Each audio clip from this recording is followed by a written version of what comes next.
Hey guys, it's Marty and welcome to Two Line Slot Cars. This week, we're going to do a What's in the Box.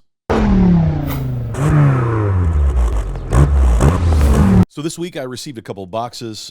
It's actually over the last couple of weeks, and I've really just had a busy schedule, so I haven't had a chance to really jump in and dive in, but I've got two boxes, not one, but two that came in, and I'm pretty excited about the contents. So let's check it out. The first one, we'll start with the small box first. This box came from my buddy Greg at Velocity Slot Car Parts. Greg was on the live stream a few weeks ago talking about the adapter kit that they made for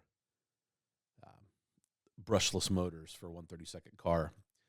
And I think that Greg may have underestimated how popular this kit might be, but he sent me the kit, and so let's dive into this box real quick and see what he included. So I didn't really. He kind of surprised me with it. I didn't know it was coming, but of course the first thing is we have some stickers, Velocity slots, racing parts. Check it out. Yeah. All right. You can go to velocityslot.com to check out the kits, but this is awesome. This is the brushless, the 2000 kV brushless kit. So it comes with the brushless motor, the speed control, and it came with two adapters. One is a short can adapter, and the other is a long can adapter. And I don't know, guys. I'm not sure what car I want to put this in, but I do want to do some testing. To be fair to Greg, Greg sent it for the channel to test out. So I figured Dusty and I will mess around with this. But it's going to be quick, right? And we know what we know about brushless motors. What Greg told us in the live stream is that they, on a plastic track, they tend to act like a magnetic effect motor. So I could see where this really is going to be a great performing car. I'm thinking about putting it in my Thunder slot, which is one of my best performing cars, mostly because of the handling. I could put it in the Mosler. I could put it in the Corvette, but the GT cars I'm racing, and since these slots, we've got 1 week left, so I probably won't mess with those cars. So maybe this weekend, we'll put this kit, and I'll do a video. I'll install the kit into a car and see how it rolls on the track. But I'm pretty excited about it. I'm excited for Greg and Josh and the rest of the guy, Butch and Derek, I think. The rest of those guys, the project was really important to them. They wanted to put that adapter out there so that lots of people could easily adapt brushless motors for their slot cars. And I think they've done an awesome job. And Greg did tell me that they're working on a slim can motor adapter as well. So look for that coming soon. The second box I received is a little bigger box. Not that the first box isn't enough to get excited about, but this one, when I open it up, it came with a little letter. And this is from Rob. Those of you know him as MadP 3D in the chat on Tuesday nights. But it says, hey, Marty, I finally got the new printer dialed in. Sorry for the delay. I've been really busy. Rob, man, you're just too kind. You threw this out there, and I honestly didn't think when your printer went down that you would get to it, but you didn't forget, and I'm just super thankful. But it says that you hope everything arrived intact. For those interested, the box was printed on a Bamboo Lab P1S, and then the bodies were printed on an Anycubic M5S Pro. So we got some 3D printed stuff going on, and he just talks a little bit about the model, and then says thanks for all you do with the community. Rob, thank you for all you do for our community. So let's jump in. the first thing that you'll notice is he's talked about the box, and he printed a 3D printed box with the logo. I mean, how cool is that? Rob printed this box. This is great. But inside the box, I think something cool with the box, I could throw some LED lights in that, and it would backlight that. It would look pretty cool. But a new friend of the channel, Tim Barth, sent me a picture of something he's working on, which will be pretty cool. It's an LED light of the logo. I'm super stoked about that. But this is a great box. Seals up really nice. Man, did an awesome job. But inside the box, there are 2 car bodies. And if you've watched the live stream, you've heard me talk about my very first car. My very first car was a 1970 Maverick. And Rob has printed a resin printing of a 1/32 scale 1970 Ford Maverick. How great is that? That is a fantastic body.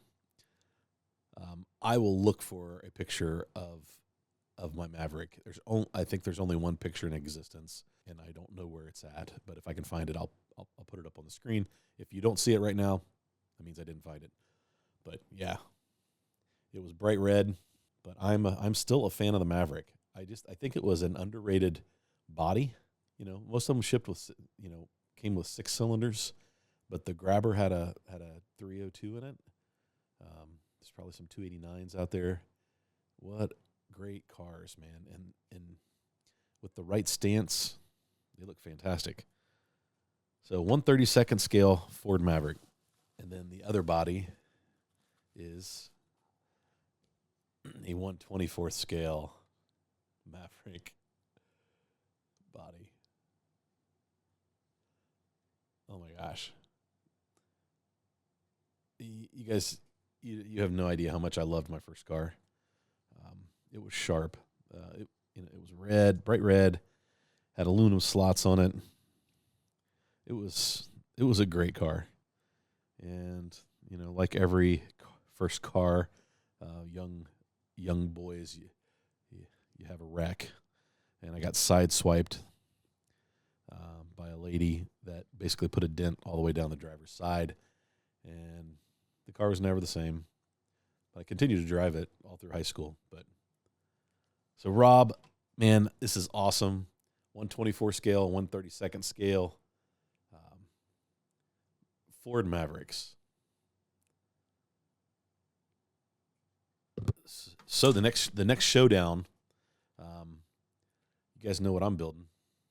We're gonna have a dirt track car, Maverick. But what I really want to do is maybe do some casting of this so I can print multiple bodies. Great 1/32 scale body to have. And then I look forward to building a 1/24 scale. Maybe for the Nats proxy, I can do a great looking lowered Maverick. Yeah, we'll see. But that's what's in the box this week. Shout out to Greg for sending me the brushless motor and Rob for sending me the Maverick bodies and the box. Awesome stuff. Man, I'm just humbled that people care enough about my channel to send me things to review and just send me really nice things. This is exciting. Can't wait. Maybe we'll send this off to Shotgun Dave and see if he'll make a casting of the 1/32 body. Yeah, we could probably use that in home racing world proxies. Yeah, we'll think about it. So, guys, I know short video this week, but if you like this kind of content, hit the subscribe button, give me a thumbs up, hit the bell so you get notified anytime I put out new content. That's what's in the box. It was a good week. It was a good week for the channel. We got some great things in the box. Now, let's tinker around with that brushless motor. Now, I know this brushless stuff is not for everyone. I really don't know that it's for the home track. But for the big wood tracks, I really think in endurance racing, we're onto something with the brushless motors. But again, you're talking about a kit that's under $70. You can buy a lot of $8-10 brush motors for your slot cars. So I think it's a specialty thing. I think it might be the future down the road, but I think we'll see it in endurance racing and pretty competitive racing. But I think the smart thing for the clubs to do would be to just say, we're not going to move to brushless just yet. I think that the club racing, unless you have like an unlimited class, it's good to keep the cost controls down. I mean, I know in this GT class we're racing in Cincy right now, there are some guys that have spent a lot of money on their NSR GT car. They've bought, extra gears and extra bushings and extra bearing, whatever it is. So they've taken an $80 slot car and, have $120 bucks in it. And, you start doing that, it takes money to go fast. I get it. But I don't think it hurts to have some classes where we just stay with the stock motors. We try to keep the costs down for people, so we can continue to enjoy the hobby. When it becomes a wallet race, that's what happened when I was in RC racing. How fast did you want to go? Is how much money did you want to spend? I think that we have the opportunity to keep controls on that, keep the hobby available to everyone. But not gonna lie, brushless motor, it could be a game changer at the big club tracks. So I'm excited to see the impact that it has on the Michigan 24 race. Those guys that are going to be running it that weekend, I wish you the best of luck. I hope that all the research and development that you did is worth it. If you're interested in the brushless kit, go check it out at Velocity Slot Racing Parts, velocityslots.com. And, go pick up a brushless motor and mess around with it, see what you think. So, guys, thanks, and go have some fun racing.